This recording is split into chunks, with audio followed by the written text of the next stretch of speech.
You'll find a Mets fan. Let's go. This is a Mets year for all your Mets here. Let's go. Bring it home. Bring it home. Bring it home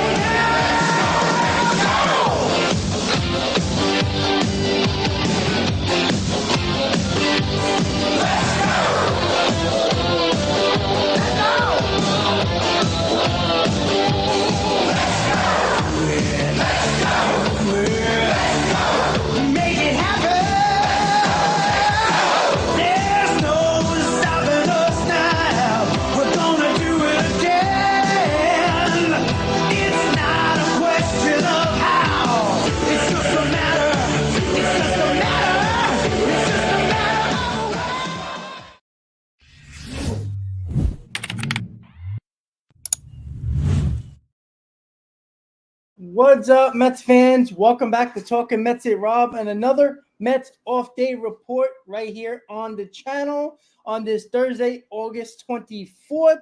And the New York Mets are coming off another series loss against the Atlanta Braves and a 3-10 record in 13 games against the Atlanta Braves this season in 2023. They cannot beat the Atlanta Braves. And I talked about this last night for about game 2 and the spots they were in where they had opportunities to tie the game and go ahead in the ball game. They came up small.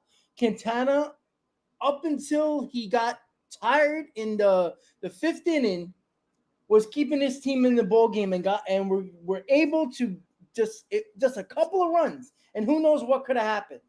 And unfortunately, the Mets could not score once again. And again, as soon as the pressure started to pick up a little bit, this team folded once again. The offense was a no-show for the last 2 games of that series, and the Mets decided to lose the series after they looked extremely good in game 1 of the series and got a little bit of some people excited, thinking, hey, you take 2 out of 3, God forbid, sweep the series, coming back home for a 9-game homestand. Hey, you never know. Well, the Mets were a no-show once again. And it goes back to the same thing once again, is to talk about the core once again. Is this core too mentally soft? Can they perform under pressure? Because ever since September of last year, they failed. And it's the biggest concern that everybody needs to be talking about. And before you want to give anybody a contract, and this goes back to this offseason, giving Nimmo a contract, giving McNeil a contract, not a lot of people were mad about those contracts, considering the fact they were a part of a core that everybody seemed to love coming into this season. But that's the same core that had a really good season last year. And then when it really got tough in September, they folded like a cheap suit, and they showed it again when the pressure turned up a little bit. The only time the pressure turned up a little bit after the deadline was after game 1 when they put up 10 runs against the Atlanta Braves. They could not score. They scored 2 runs, and then they scored basically nothing yesterday. And it comes back to the same old question. Is this New York Mets core worth what the Mets will be paying them as a whole, probably sometime in the offseason? The Mets do Give a big contract to a Pete Alonso. Again, most people are for that. That's no problem. I'm for that as well. But you better be right about this core because there's no way out once you give Alonso a contract. Because now Nimmo's locked up for a long time. You got McNeil locked up. You got Lindor for a long time. And you got Alonso for a long time. If this is the core you want to go to war with, then we all got to stick together and pray that it works out. Because if it doesn't, I don't care who you bring up. The Beatties of the world, continue with Alvarez, the Gilberts, the Acuñas. Because if the core is riding at its core and the biggest games where you need them the most, when the pressure is the highest, they have not come through. And that is the biggest concern. If you're a Mets fan, you better make that a priority this offseason because it will determine the next couple of years, if not longer than that. If the New York Mets core that they started to give contracts to and believed in, first it starts with Lindor, right? A couple of years ago, you gave him the contract. All right, that's long contract number one. Number two was last offseason, Brandon Nimmo, Jeff McNeil. And this offseason, there's a pretty good chance that Pete Alonso will be getting a big contract. That's your core four. Those are the four guys you are counting on to come up in the biggest spots.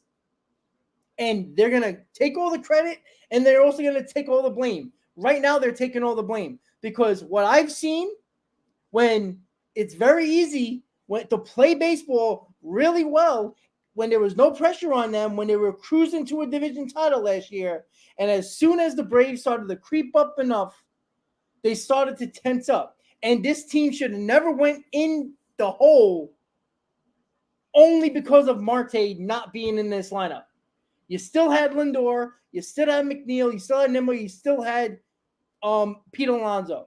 That should have been more than enough to win more ball games in September, even before we got to that Braves series. That series against the Braves shouldn't even have mattered for the New York Mets. It should have been in the bag at that point.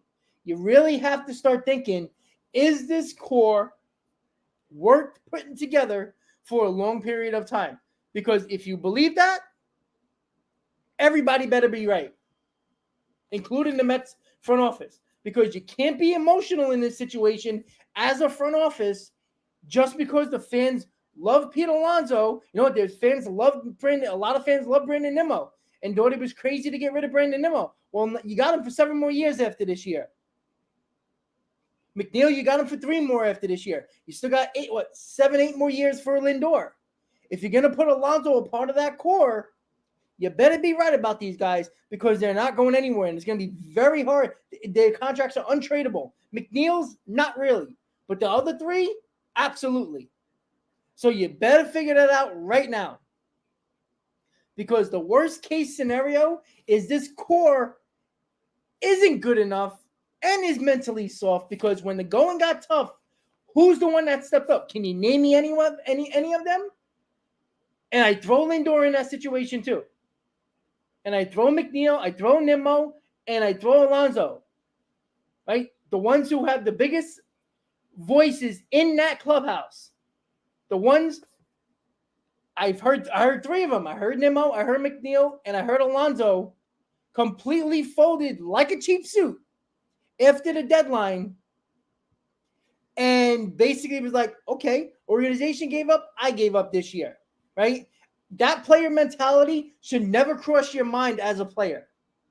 You get paid to perform no matter if you like what the organization is doing or not. You're a part of this team, right? Nimmo, you did not have to be here. You signed the contract. Same thing goes for McNeil. Same thing goes for Francisco Lindor. But I did hear Francisco Lindor say, hey, I understand what the organization did.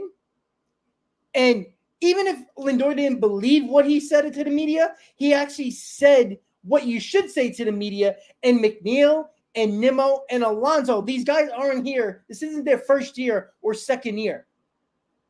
They know better than that. Nimmo couldn't sleep after the deadline because of what the Mets did. Yet in June, who lost sleep then? No, you were collecting a paycheck. I didn't hear you losing sleep then. That's the problem that I have. So what was the problem in September? You were one of the best teams in baseball. You lost Marte and then you were all of a sudden not a very good team? You forgot how to play baseball? Any one of those guys could have stepped up. None of them did. Somebody had to put the team on their back. Somebody. And that goes for all of them. Nimmo, Alonso, McNeil, Lindor. None of them did that. And that is the problem the Mets have now. Because if you give Alonso a contract, which, again, I have no problem giving Alonso a contract, but we all better be right about him. And we better be right about Nimmo and McNeil and Lindor. Because if this core, I don't care who's the problem. If it's multiple guys, you better be right that you're going to keep this core together for a long period of time. Because this is the core that you're going to be going to war with, who's going to take all the credit and all the blame if it goes good or it goes bad. Because they can't just completely fall off the map when one player is missing from this lineup, because they were better than that last year and they didn't do their job. Going into this year, nobody told Alonso to hit 200. Nobody told Lindor to hit 200. Nobody told McNeil to hit 60 points less than he did last year. And nobody told Brandon Nimmo to become a power hitter and strike out more and not do what a leadoff hitter and what Nimmo did last year. And I can care less what the coaches says, because what was their problem over the last week and a half when they were playing better, when they started to hit better? All of a sudden, they stopped listening to the coaches and the analytics. Why couldn't you do that starting in April or in May or specifically June when it wasn't going well? That is the problem that I have with this core, because all I hear from this team and the major guys that everybody wants to talk about are excuses. You weren't good enough, and you put the organization in a terrible spot where they had to make that decision because you were bad. Because Alonso, hey, you hit 200. Hey, McNeil, you hit 260. Lindor, you hit 200. Nimmo, you struck out more. Your on bases are lower than usual, and you're trying to hit more home runs. I mean, most of these guys got contracts. You're going to be here. Why not do what was successful last year? I don't understand the fact that as a player, once you get to the plate, you take whatever information you want that you think is going to be helpful and you use it. Nobody's telling you that you have to do it. And that's the biggest problem with this Mets team right now and this Mets core. Right? We can talk about the rotation. The pitching was a problem for a while. It was a problem for a while. But the offense, and there was a lot of people that were complaining about the offense, well, there it is. They could have stepped it up as well. There was a lot of times, I think what did they get shut out, like 11 times this year? That's a problem. So, again, you can't have this bad of a record for not basically almost everything to go wrong for this team when it goes to pitching and when it goes to offense. Nothing worked basically at the same time. And then when it started to work just a little bit, they weren't winning enough to make the organization say, okay, let's go with this team. Let's add to this team, because they showed no signs of making a major run. Basically, their best run was this stretch you just saw. And that was with the DJ Stewarts, with the Avarus, with only Quintana and Senga as your rotation arms. I'm sorry. It's a problem. And Grant, how you doing, buddy? I'm assuming you've been working hard. Oh, wow. Bray Wyatt died. Wow. That's – damn. Was it like – I mean, he's not old, so I don't think it was natural. That's scary. Jesus. And, yeah, I saw Robert. Yes, the Mets announced that Doc and Darryl is going to get their numbers retired. I think well-deserved. I'm surprised, Gary Carter should be in there at some point. David Wright's coming in the coming years. So that's always good. The retirement numbers are great and everything like that. Good. The aesthetics are nice. I want to win baseball games. I want to be in the playoffs almost every year as much as possible. It's frustrating for all of us. We all got our opinions. We all got differences of opinions. And that's okay. And again, if you believe in this core, I'm okay with you with that. That's no problem. But we all better be right about this, because there's no turning back. Because if this core is not going to work well together, because last time I checked, they have not. Because when this team had the pressure on them, and they were cruising through the entire year. So when everybody was in love with the team and nobody was complaining and there was no pressure, you were cruising to a division title last year. It's easy to play baseball. There was barely any pressure. Nobody on this team last year could do any wrong. That goes for the coaches as well. Everything was going right. Sunshines and rainbows. Then when things got tough in September, Marte went down. All right, that's a blow, absolutely. But that shouldn't have dropped the offense to almost a full run and a half per game in September. That is a joke. Because you had guys like Lindor and Alonso, who was putting up major numbers last year. You had the batting champion in McNeil and Nimmo. If you go back to September of last year, Nimmo struggled once Marte went down. McNeil was still playing well, but wasn't what he was doing the first 5 months of the season. Same thing that goes for Lindor and Alonso.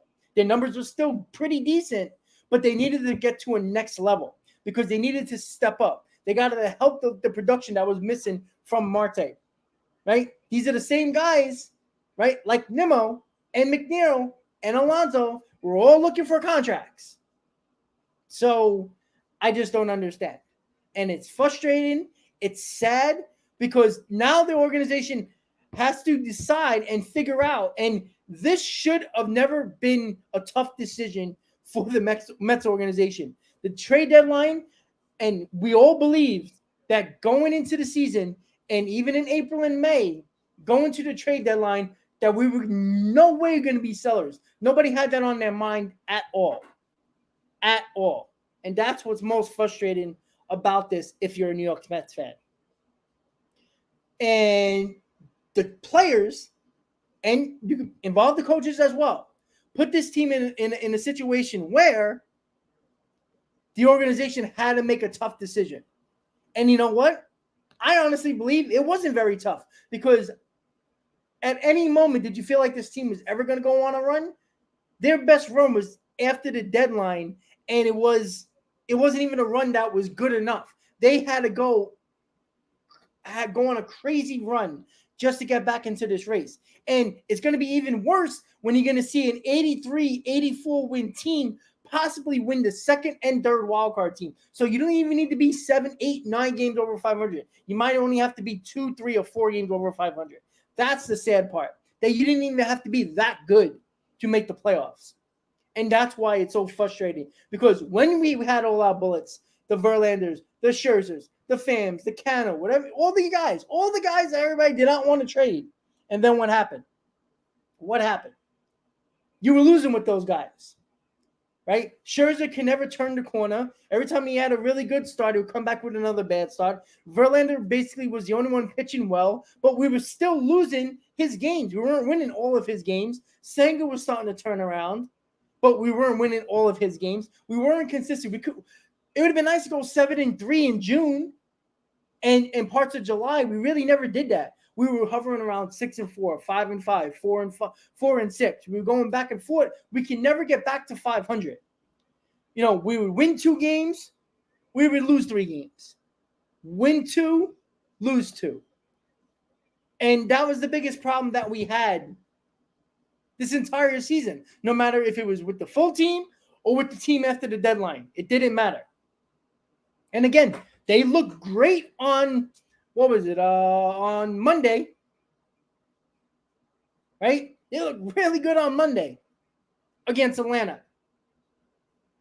Really nice on Monday. I'm sorry. Right? They looked really well on Monday. And then everybody started to talk on Mets Twitter. Oh, look, the Mets 6.5 games out. Oh, look at this. Win the series against the Braves. Coming back home. Put some momentum in a 9-game homestand against the Angels and Rangers to start the homestand. Oh, that's great. Wonderful. Look what happens. They win that game. They looked really good. The offense looked good. And then the next 2 games, they couldn't put more runs on the board. They had opportunities, and mostly it was Alvarez and Alonso in game 2. Yesterday, it was basically nobody. It was 1-0 for a decent amount of innings. They could have put some runs up on the board. They couldn't hit Morton. Morton haven't had more than 10 strikeouts in this year, and he had 11. I mean, come on, guys. Yeah, Christo, listen, it's tough. I'm not gonna lie, but you know what? You pick the team, you're wearing the colors, stick with it, right? I don't think fans should ever jump ship. You pick the team, you love this team, you dealt with all the bullshit for years and years and years in the Wilpon era to finally get an owner that's willing to spend and willing to try to do everything he can. Again, not saying it's always going to work out, but he's clearly already a better owner than the Wilpons because he's put money into the organization, not just the major league team, but the farm system, all the new analytical stuff, all the new labs, as they call them. It slowly is making the farm system better. And again, it might not work out. You never know. But don't tell me that you'd rather have the Wilpons than Steve Cohen because that's just stupid. Because if you want that, everybody forgets the misery that you went over the, 30 years, 25, 26 years, 27 years when they became majority owners. And then let's not even talk about after the Madoff era. Yeah, we made the World Series in 2015, but let's not act like that team was great the entire year. It took to the final 2 minutes to make a right decision at the trade deadline where the GM of the Mets, who never wanted to pull the trigger in the trade and didn't want Cespedes, basically fell into his lap, and we all of a sudden give credit to him, which makes no sense. And the same team that should have added in the offseason after the 2015 season, but only re-signed Cespedes and told you that was the team going into 2016 when they could have added to that team that made it to the World Series in 2015 to going into the 2016 season. Yeah, we had a couple of injuries, but the Mets never added. All they did was re-sign Cespedes. That's a problem.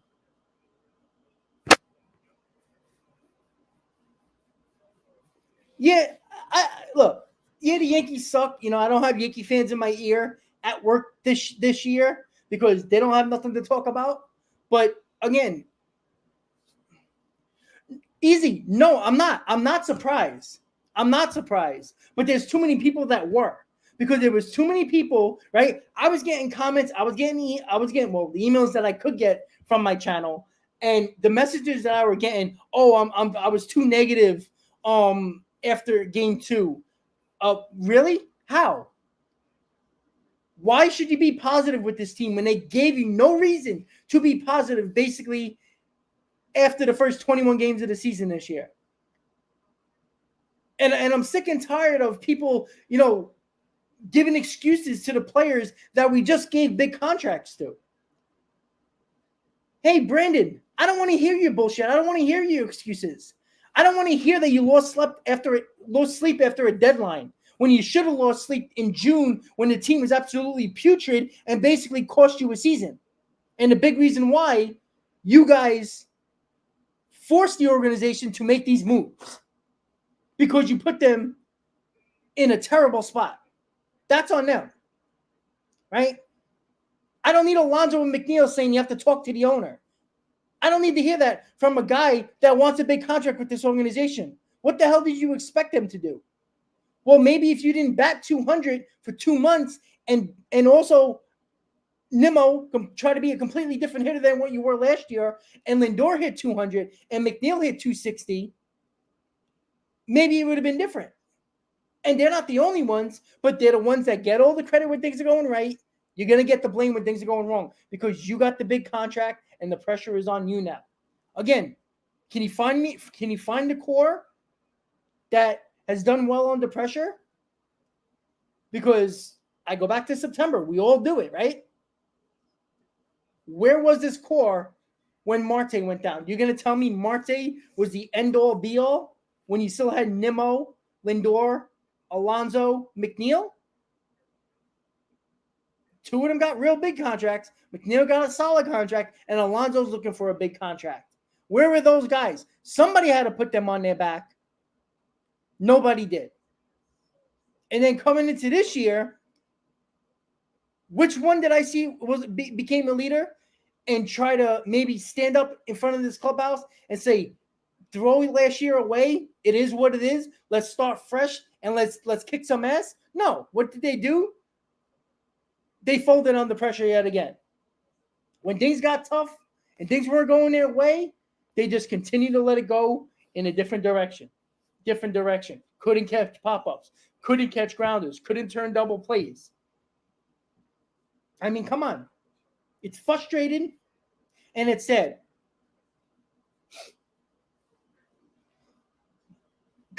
I mean, the only thing that I could see, I don't believe the Mets are trading Pete Alonso. And again, if you read the report that has come out with Ken Rosenthal, and people just like to read the headlines and not actually read the story, which always annoys me, right? People read, oh, Mets were within field goal range of trading Pete Alonso. But if you read the article, and if you know football, you can be at the 40-yard line and go for a field goal and kick a 55-yarder, right? So, they didn't say they were at the 1-yard line. They said they were within field goal range.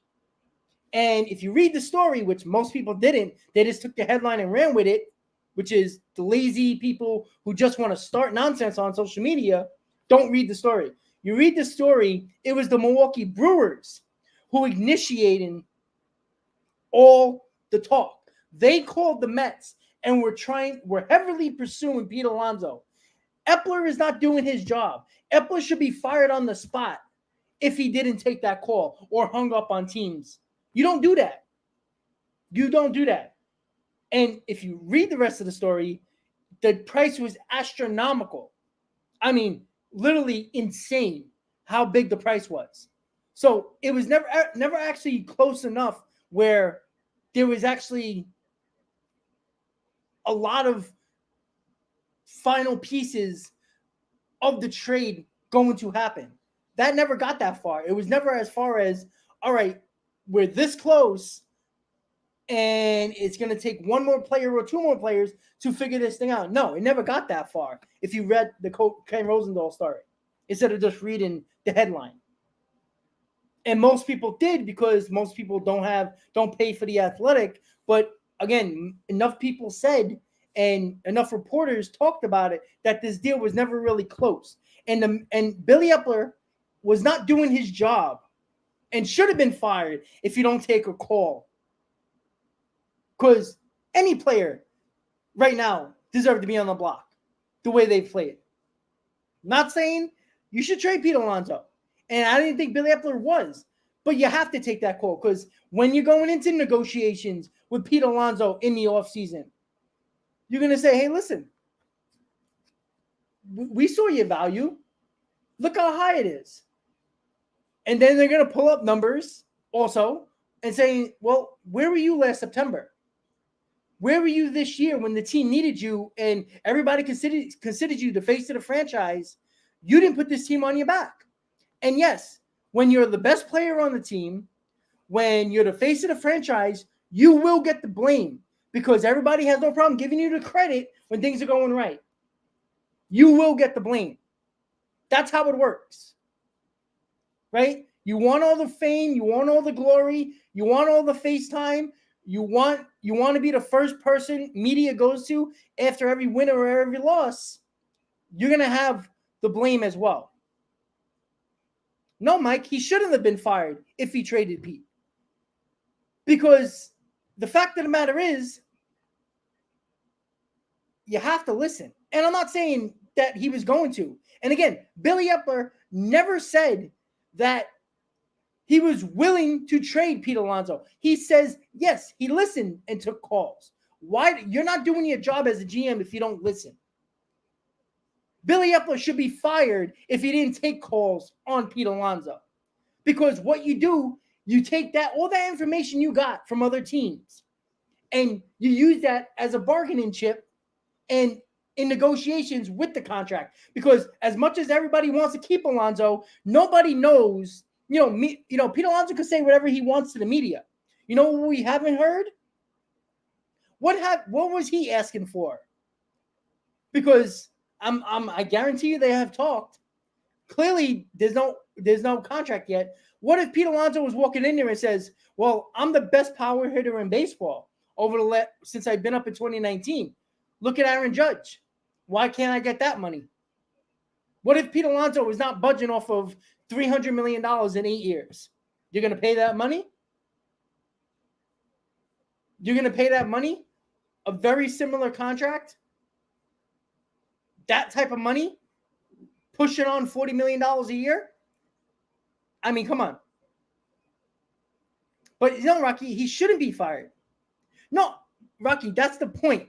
If you can ever get back equal value or even more value, Billy Epler would have pulled the trigger. Again, teams initiated the calls. Billy Epler didn't call teams about Pete Alonso. That's what people don't understand. And people want to take the headline and don't read the story. The Mets never called teams about Pete Alonso. Other teams called about Pete Alonso. They saw the Mets were selling off, right? They traded David Robinson. They traded Scherzer. So why not teams ask about any player on the roster? I guarantee you if teams would have called about Lindor, everybody would have been happy about Lindor going, right? Even though he's one of the best players on the team and has better clutch numbers than anybody on the team. But everybody wants to get rid of him, right? Right? You don't like the Lindor contract. That's fine. But are you willing to give 8 years, $300 million to Pete Alonso? What if he's asking for that? Right? What if he's asking for that? Lindor is not open up for discussion. He's been the best player overall on your team. Overall. He has better clutch numbers than Pete Alonso. He's way better defensively. And nobody wants to talk about the other side of the field when the big reason why this team failed this year was because of their defense. I'm sorry, guys. Let's not act like Pete Alonso has been, carrying this team. Because when Alonso was nowhere to be found for 2 months, Lindor wasn't playing well either. But you know what? He was still producing runs at that time when he was batting 200. Pete Alonso was not at all. He was actually very bad. And again, it's hard to fix that, hard to replicate that production. But and that's why I put the core as one. Lindor, McNeil, Nimmo, and Alonso. This team, this core has failed. This core has failed. And that goes for all four of them. Somebody had to pick this team and put them on their back. And again, if Pete Alonso, yeah, easy. And I'm fine with that. I would do that. But we just assume that the Mets are, we act like they're negotiating with themselves. We don't know. All we hear is that there's no contract extension yet. So we automatically blame the organization. But the organization was willing to overpay Brandon Nimmo, extend Jeff McNeil, give a big contract to Francisco Lindor. So it's not about the money. But we don't know. We haven't heard a thing about Alonso walking in there and saying, I'm the best power hitter in baseball over the last 5 years. I want that much money. What if he points to the Aaron Judge contract? What if he says, why can't I get $300 million? You don't think he's asking for that? What happened to that team-friendly deal, right? Why is it the Braves and other teams can get team-friendly deals with their players, but the Mets players never want to give team-friendly deals? Right? I mean, come on. At some point, you know why they're not asking for team-friendly deals? Because they know they will get the most money from the Mets. If the Mets want you, if Steve Cohen wants you and believes you are part of this future, he will give you the money. He has no problem. He's proven that. He gave it to Lindor, he gave it to Brandon Nimmo, and he gave a nice, pretty contract to Jeff McNeil. If he believes in you and thinks you are worth it, he will give you the money. He's not shy about doing that. So it's got to be the asking price coming from Pete Alonso, because it doesn't make any more sense. Because 8 years for $216, 8 for $250, I think is a little high, But I would be okay with that. But again, we don't know. All we've heard was that there's no extension. So everybody right away blames the organization. This ain't the Wilpons. Right? This ain't the Wilpons.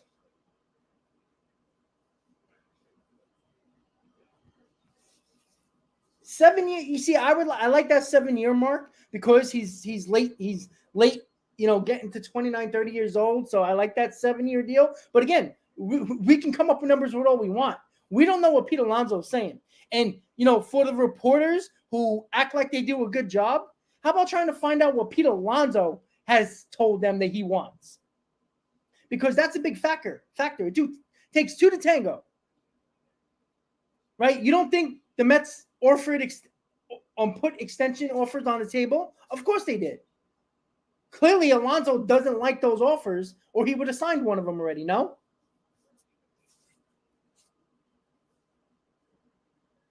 Yeah, but Mike, that's stupid because the Braves can't bring in those big contracts. Could we not act like the Braves can put those big contracts a part of their payroll? Because they can't. That's why they get those players to take team-friendly deals. Like, let's not act like they can pay Scherzer $40 million or pay Alonso big money or Nimmo that big money. They couldn't pay their shortstop in Swanson. That's why they let him go. They got very lucky with Arcia when they were trying to give Grissom, their top prospect, one of their top prospects, the shortstop position, and they went with Arcia. Nobody could have predicted what Arcia. Even Brave fans were concerned about shortstop position. And it's not about bringing in players. Who do they bring in? They traded for Matt Olson, who was from Georgia, so that was easy. And they traded for Murphy. Everybody else is homegrown. Right? The players that, specifically in New York, for some reason, and that goes for the Yankees and the Mets, they don't like to give team-friendly deals with these New York teams because they know they'll get the most money from a New York team. That's the problem. Yeah, Mike, that's not true. That's not true. Okay, fine. Then since 95, the Braves weren't World Series champions until 2021. That's a long time in between. So why were they able to sign them prior to the 2021 season? They didn't win nothing yet. 17 division titles, going on 18. Over that stretch, they've won one World Series.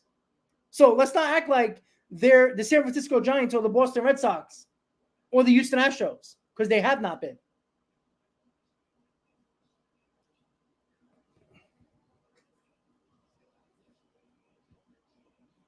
Yeah, exactly, Easy. When it comes down to it, I do think Pete Alonso's going to get the extension. But why is it wrong for Steve Cohen and the organization to negotiate? It's still a business. I mean, we can talk about players want to win championships. That's fine. That's fine. But let's not act like the Braves are throwing up massive contracts and they're taking team-friendly deals is because they put all their players behind the eight ball. And they get them.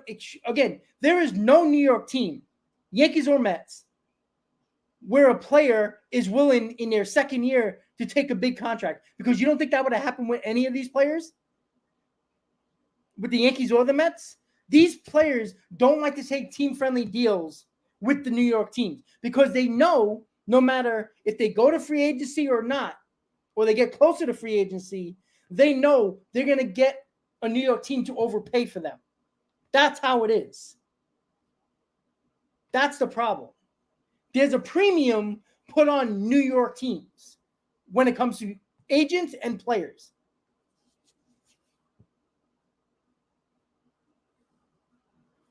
Yeah, Steven, that's fine. But you could talk about the Dodgers, you could talk about the Yankees, and a couple of other teams as well. But let's not act like the Braves are winning championships here prior to 2021 because most of their sign-ins were prior to 2021 when they got them team-friendly deals with Albies and Acuna and Riley. Harris just recently. Right? And that is the other thing, right? These players, when they're part of a New York team, they're not willing to take team-friendly deals on these, especially when they're one of, or if not the best player on their teams. They're not willing, to have the teams buy out arbitration deals. That's why these New York teams don't do it, because you're still overpaying. Why buy out arbitration years when you're still overpaying for a player you have for a couple of more years under team control? That makes no sense. If you think Acuna would have said, I'm not giving you a team-friendly deal, you think the Braves would have signed him? No. Every one of their players are woefully underpaid. So you're going to tell me all of them just want to be there and take a hell of a lot less money, where they can go to the Dodgers? They're a winning franchise, right? Or they're the same team that hasn't won since 88 and won 2020, right? Let's not act like these teams are winning, championships every 5 years, because they're not. They can go to Houston. That's a winning franchise. But Houston don't want to pay either. Well, easy, that's true too. But the players and the agents know that if the New York team really wants them to extend them or to sign them in free agency, they know that the New York team's going to overpay. It's always been like that. That's why other teams are easily able to buy arbitration years with their younger players. The players and the agents don't do that with New York teams. It's very rare that it happens. Right? Aaron Judge could have took a team-friendly deal when the Yankees offered it to him prior to his free agency. He didn't take it.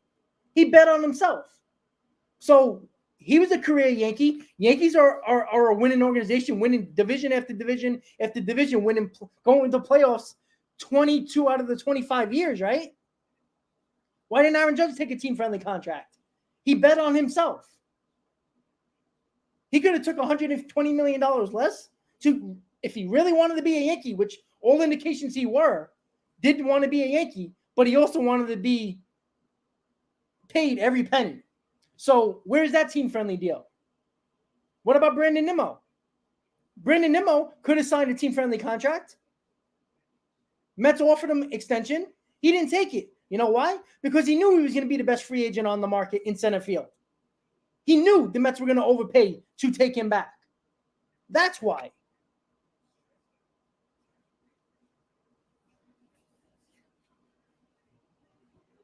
Yeah, Steven, that's fine. But I just talked to you about the Yankees who win division titles. But again, that's not championships. Stop that. Money matters, especially in New York. Again, Aaron Judge, the Yankees win division titles almost every year. They make the playoffs every year. They're the one organization that makes the playoffs basically almost every year. Why didn't Aaron Judge take a team-friendly contract? They offered him $230 million prior to his free agency. He didn't take it.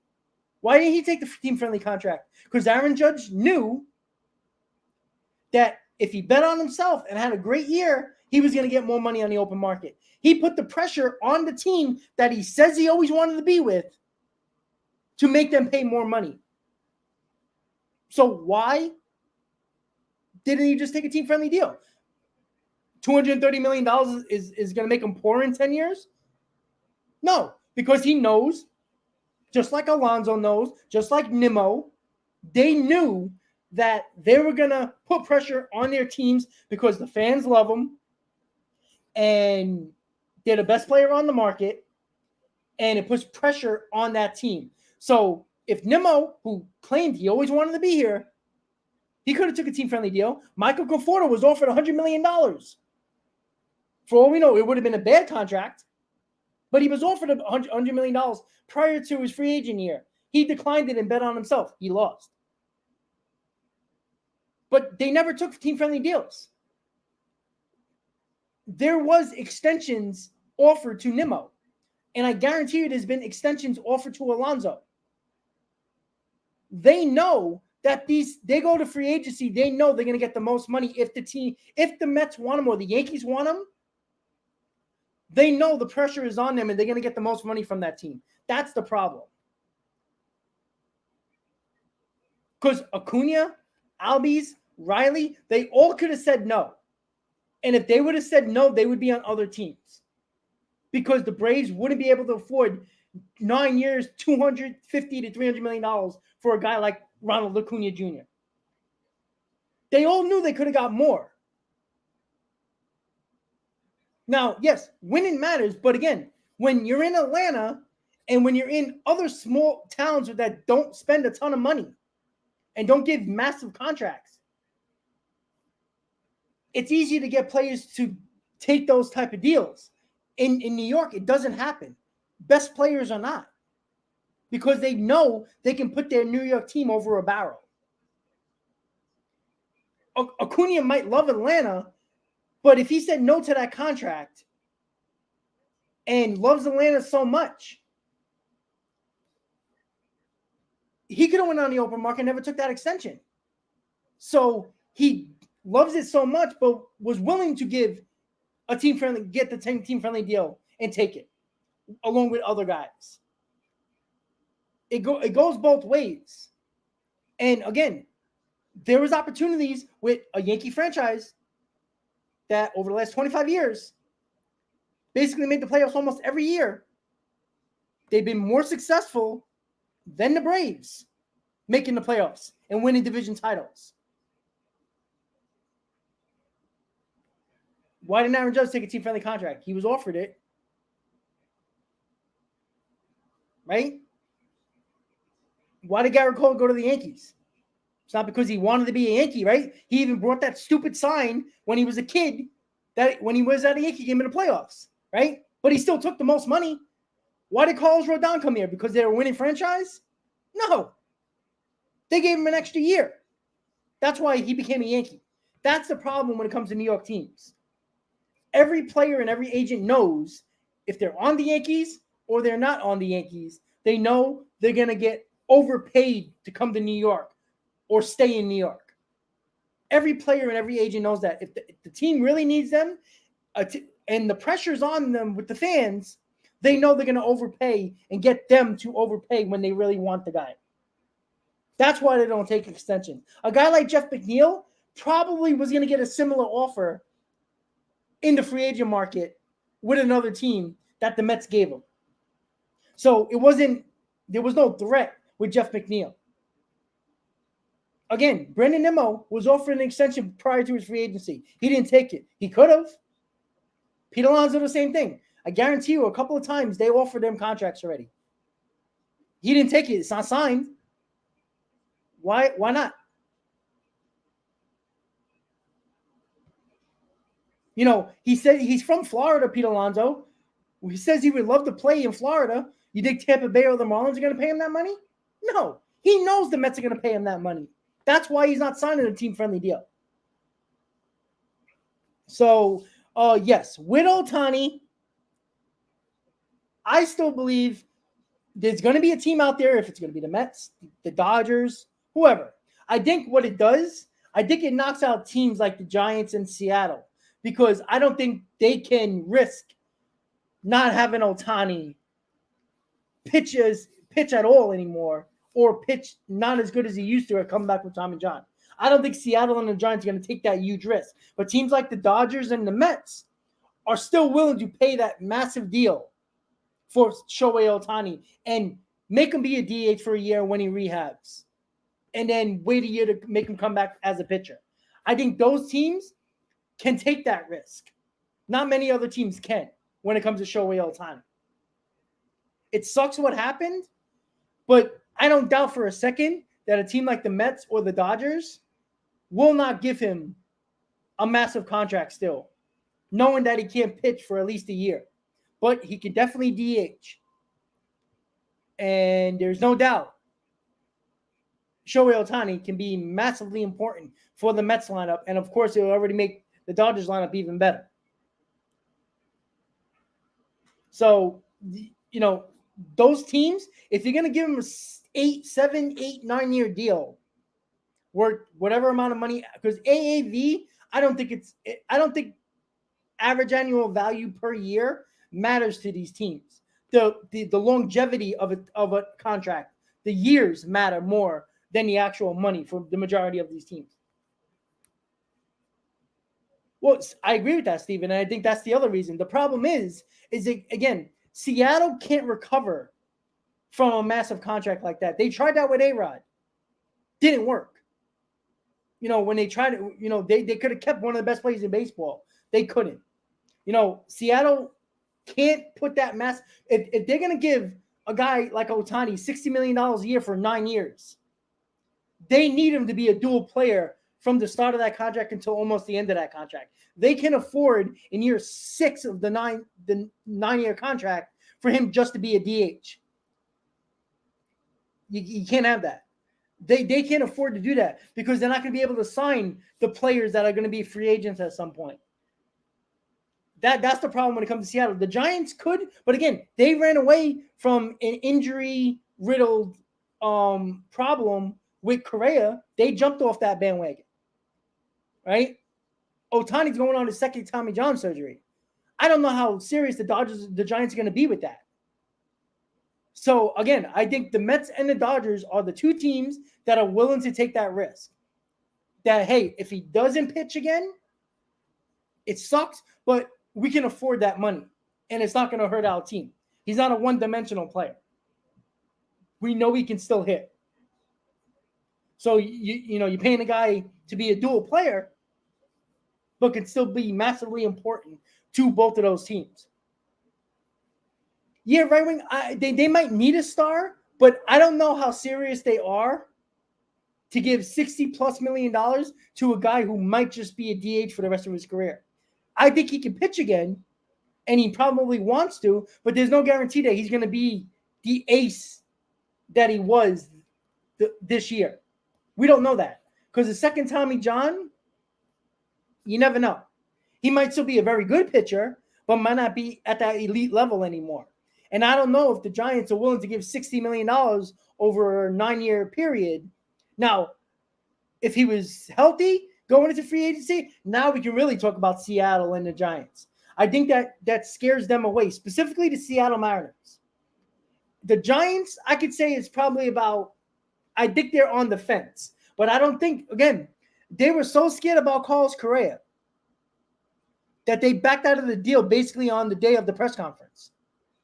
So, I don't think the team like the Giants are willing to take that risk where, okay, we'll give you, I don't think most teams that can afford it would have no problem giving him $60 million a year if he did both as good as he did.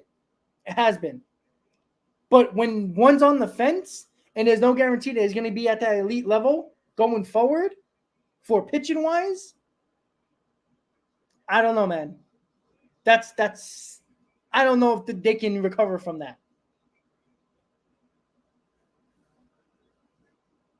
Yeah, right, Wayne, that's fine and all. And yeah, it can be all about the sales as well. But also, organizations also look at on the field, right? The Giants have been a successful franchise. Whatever you want to talk about the Dodgers and the Braves and the Yankees, the Giants actually won multiple championships, right? They were close as you can be to a dynasty. 3 championships in 5 years, right? The Astros are on the verge of that. They can still do it. But, yeah. Yeah, Grant, exactly. It's a difficult surgery. And again, he can still be a very good pitcher.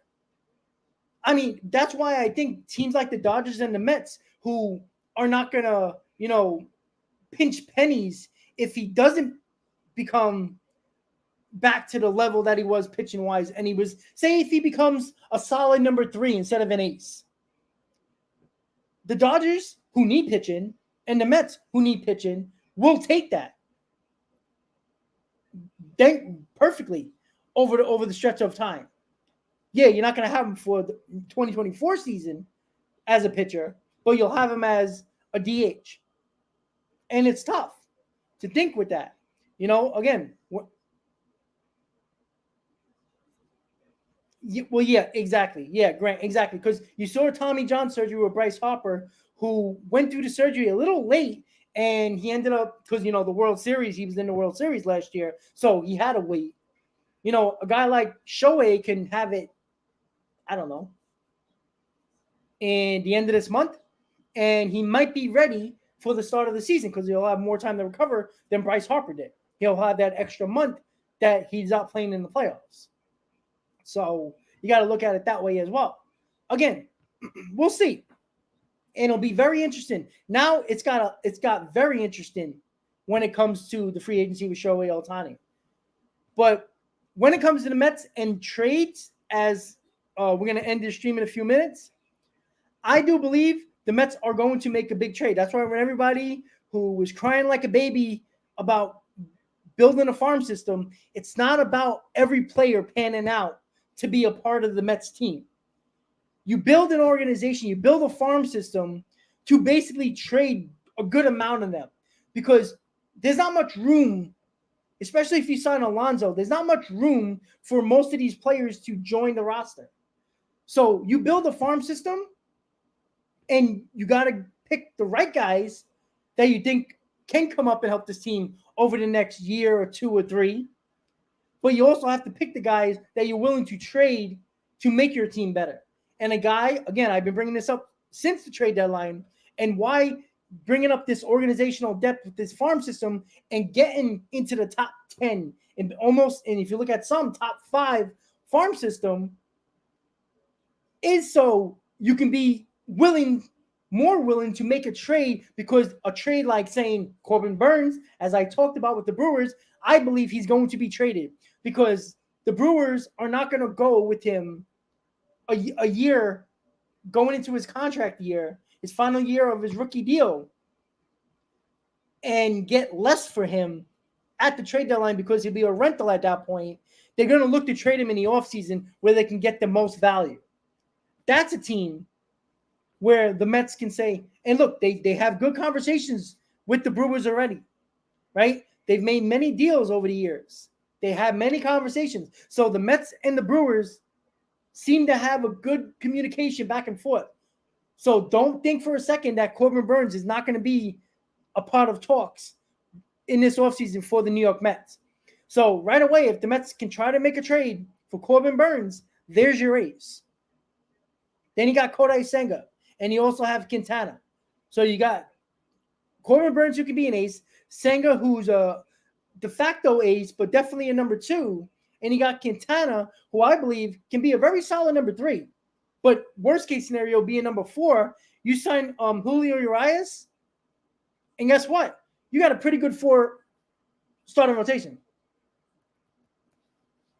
Yeah, easy, but we don't know who. Again, that could be the owner. That could have been Pete Alonso's agent. We don't know exactly. They said Ken Rosenthal said it was from a Milwaukee executive. You know, for all we know, and we know the owner is not very fond of Steve Cohen, because he was one of the guys that did not vote for Steve Cohen, and he probably leaked it out because he's pissed off about Steve Cohen trying to take away David Stearns for a couple of years now. Yeah, Jordan Montgomery's not a bad option. Why not? To be a solid, I mean, to be a pretty good number 4 or a 5. But it's clear that the communication GM wise is very good, because all you've heard from a couple of years now is back and forth with the Mets and Brewers over the last couple of years. They've had good conversations. They've made trades with each other. They seem to have a good rapport back and forth. So we'll see.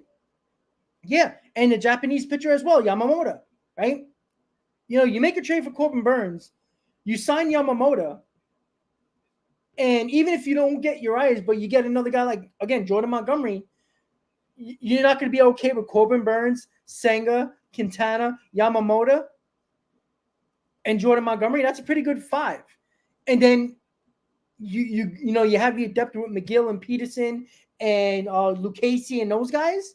Now you got 8 pitchers. You got depth now. And that's a pretty good rotation, because the star-studded rotation that the Mets tried to do the last couple of years haven't worked.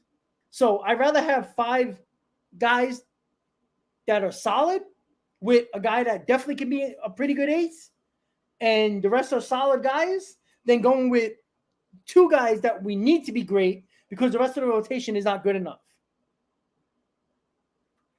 Yeah, it's not going to happen with Alonso. You're not going to trade Alonso to bring in Corbin Burns because you're not really helping your team. Yeah, you're helping your rotation, but now you got to add a first baseman. That doesn't work. The problem is you don't have to worry about Vientos. To hell with Vientos. You want to throw Vientos as a part of the package? Absolutely. But I have no problem. But hey, you know what? We got guys now. Now we have 3 outfielders, right? Now maybe Alex Ramirez is expendable, right? Mauricio, who I've said for 3 years now, I believe he's still not up. The Mets can bring him up now, and he doesn't lose a year of eligibility. You don't lose a year as an organization with the player. You can bring him up now. I truly believe they don't want to mess up his value because if he comes up and looks bad, you hurt his value going into the offseason. Easy? He might be. But you know what? Mets need that too. So, again, I don't think it reminds me of a reliever because if you look at his innings, he's pitched a lot of innings. And he started a lot of games. Honestly, I think he reminds me a little bit of Shohei Ohtani the way he throws. And he's a lot younger. And I think it was a year younger, maybe 2 years younger. I think he was the same age when Ohtani came over from Japan. I'm not saying he's going to be Ohtani pitching-wise, but he's got electric stuff. And again, if it takes him a little bit of time to figure things up in America, like Senga, that's fine. The reason why it was tough to not pitch Senga every 5th day was because Scherzer sucked and Verlander wasn't in the rotation for a month. And when Verlander got back, it took him an extra month to get back on his feet. That's why Senga was a big story. But everybody was willing to work with Senga because, hey, you got Scherzer and you got Verlander. They should hold down the fort until Senga figures it out. Well, they didn't. And now Senga was a big part of the problem because, not mostly because of his fault, he was adjusting. But you were expecting a Verlander and Scherzer to pick things up and pick up the slack when Senga was trying to figure things out in America and Major League Baseball.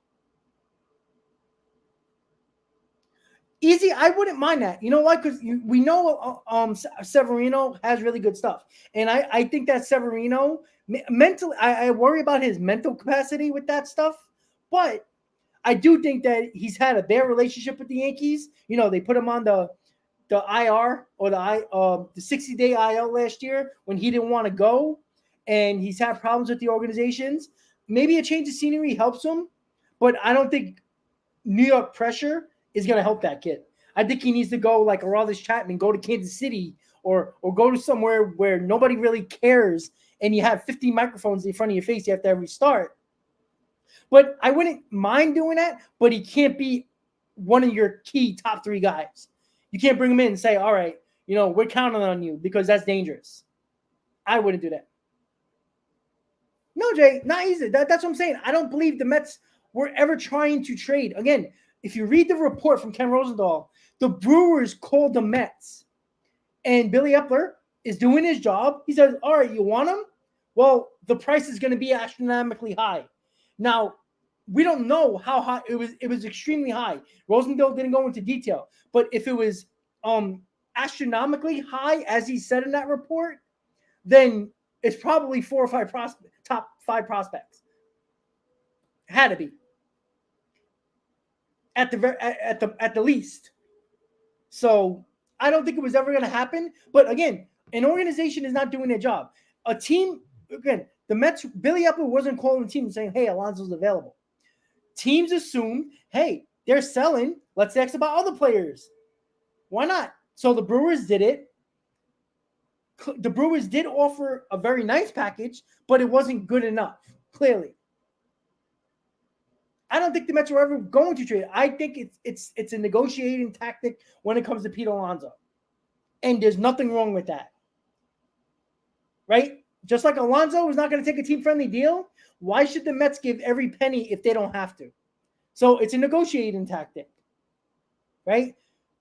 All we know is that we know the Mets offered extensions to Pete Alonso. Pete Alonso hasn't signed any of those. So if you're an organization and you're like, damn, we can't even get somewhat of a team-friendly deal, It's not like they're going to give him, 7 years, $100 million. I guarantee you it's closer to 200 than it is $100 million. I mean, what if Pete Alonso, every time he goes into the room saying, I'm not taking anything less than $270 million? Well, if you're an organization, do you really want to do that? Now, the Mets at the end of the day might do that, but there's no fault in them listening to stuff. Yeah, but you know what? The Diamondbacks have been good. Ketel Marte ain't going anywhere. They just gave him a contract. I don't think that's going to happen. Byron Buxton just signed a big deal with the Twins. I don't know if that's going to happen either. Yeah, Jeremiah Jackson, we got Jeremiah Jackson for Dominic Leone, who is a top 10 prospect in the Angels system. And he's been very good in the Mets minor league system. Again, he might not ever be nothing, but to get something like that back for Dominic Leone, that's a pretty good deal. I mean, Billy Epler basically robbed his old team. So with that said, guys, we'll play out the rest of the season. We'll see what happens with Pete Alonso and his extension. It's going to be a very big topic in the offseason. If it doesn't get done during the season, which it might not get done, we'll see. So with that said, guys, I'll see you again soon. Maybe I'll do a Mets pregame tomorrow prior to the game against the Angels. I am going to the game on Sunday with a bunch of coworkers, so that will be fun. So with that said, guys, everybody have a great night. As always, Met fans, let's go Mets. I'll see you next time. Good night, guys.